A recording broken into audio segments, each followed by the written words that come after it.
یہ کہانی سنانے والی کہتی ہے کہ میں ایک اسکول کی پرنسپل ہوں اور اللہ تعالیٰ نے مجھے دولت، خوبصورتی، طاقت، اولاد اور ایک مالدار اور باعزت شوہر سے نوازا ہے۔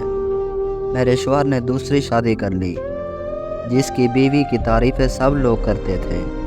یہ بات مجھے بہت زیادہ تکلیف دیتی تھی، خاص طور پر جب میں دیکھتی تھی کہ میرے شوہر اس کے دینداری اور اخلاق کی تعریف کرتا ہے، اور وہی بات یہ بھی کہتے تھے کہ وہ اللہ کے بہت زیادہ قریب ہیں۔ میرا دل حسد سے بھرنے لگا اور میں ڈرتی تھی کہ شاید وہ اس عورت سے بچہ بھی لے آئے گا۔ میرے کام کی ایک ساتھی تھی جسے میں اپنی مشکلات بتاتی تھی۔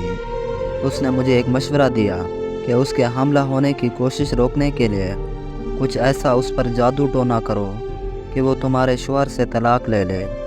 ابتدا میں تو میں نے اسے صاف صاف انکار کر دیا کہ میں ایسا نہیں کر سکتی، مگر وہ بار بار مجھے قائل کرتی رہی کہ اگر وہ طلاق لے لے تو میں اللہ پاک سے توبہ کر لوں گی۔ بالآخر شیطان نے میرے دل میں بہت سارے وسوسے ڈال دیے اور میں نے اس عورت کے ساتھ جانے کا فیصلہ کر لیا۔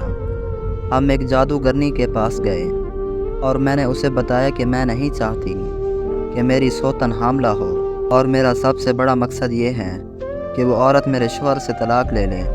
پھر میرے دل کی حسد نے مجھے مزید خراب کر دیا اور میں نے کہا کہ میں نہیں چاہتی کہ وہ میرے شوہر سے یا کسی اور سے حاملہ ہو۔ اس جادوگرنی نے مجھ سے کچھ چیزیں مانگی اور میں نے اپنی بڑی بیٹی اور ایک دوست کے ساتھ جو مل کر منصوبہ بنایا کہ میری بیٹی اپنے باپ کے پاس سوتن کے گھر جائے، جیسے کہ وہ اس کے ساتھ کھانا کھا رہی ہے، اور اس کا مقصد میری سوتن کی کوئی چیز حاصل کرنا تھا۔ اور واقعی میری بات سچ ثابت ہوئی۔ اس نے اس کی چادر حاصل کی۔ میں نے اس کی وہ چادر جا کر جادوگرنی کو دی۔ وہ خوش نہیں ہوگی اور مجھے کچھ چیزیں دی کہ میں انہیں داخلوں پر چھڑکوں اور کھانے میں ڈالوں۔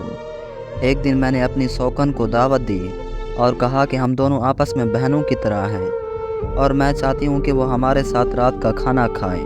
میں نے برے ارادے سے اس کے داخلے پر جادو چھڑکا اور کھانے میں بھی جادو ملا دیا۔ جب میں نے اسے قہوہ پیتے ہوئے دیکھا تو مجھے بہت زیادہ خوشی محسوس ہوئی، جیسا کہ میں نے کوئی دنیا حاصل کر لی ہو۔ لیکن مجھے یہ معلوم نہیں تھا کہ یہ میرے دین اور دنیا دونوں کے لیے نقصان کا سبب بن رہا ہے۔ کچھ دن بعد اسے شدید خون بہنا شروع ہوا، جو تقریباً 1 مہینے تک چلتا رہا۔ اس کی حالت دن بدن بگڑنے لگی۔ میرے شوہر مجھے بتاتے تھے کہ وہ جب نماز پڑھنے کی کوشش کرتی ہے تو بہت زیادہ چیختی ہے اور کبھی کبھار وہ بے ہوش بھی ہو جاتی ہے۔ جب وہ رات کی نماز کے لیے اٹھتی ہے، میں اسے بتاتی کہ یہ اس کے خون بہنے کی وجہ سے ہے، اور میں اپنے شوہر کو یہ ظاہر کرتی تھی کہ میں اس کی دکھ میں برابر کی شریک ہوں۔ اس کی ذہنی اور جسمانی حالت خراب ہو گئی اور ڈاکٹرز نے فیصلہ کیا کہ اس کا حرم نکالنا ہوگا، کیونکہ اس میں کینسر کی علامتیں تھیں، مگر اس نے اس عمل سے انکار کر دیا۔ اس نے کہا خواب میں دیکھا کہ ایک کالا کتا اس کا رنگ چیر رہا ہے، اور خواب کے مفسر نے اسے بتایا کہ وہ جادو کی زد میں ہے۔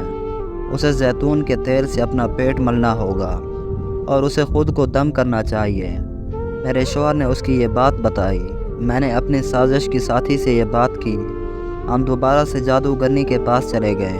اس نے کہا کہ اگر وہ اپنے پیٹ پر زیتون کا تیل ملے گی تو وہ یقیناً کہہ رہی تھی کہ اس کا جادو ختم ہو جائے گا اور وہ ایک بار پھر سے حاملہ ہو جائے گی۔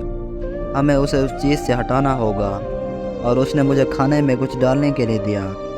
جو عورت سوکن کے خواب کی تعمیر کرتی تھی وہ اس کی بہت گہری دوست تھی، اور ہم نے فیصلہ کیا ہم اس تعبیر کرنے والے کے لیے بھی جادو کریں گے۔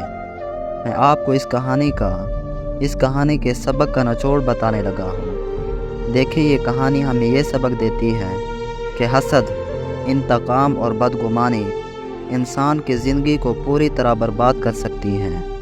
ایک سچی اور نیک بیوی وہ ہے جو اپنے شوہر کی خوشیوں میں خوشی تلاش کرتی ہے اور براہ راست اللہ کی مدد کے بغیر دوسروں کو نقصان پہنچانے کی کوشش نہیں کرتی۔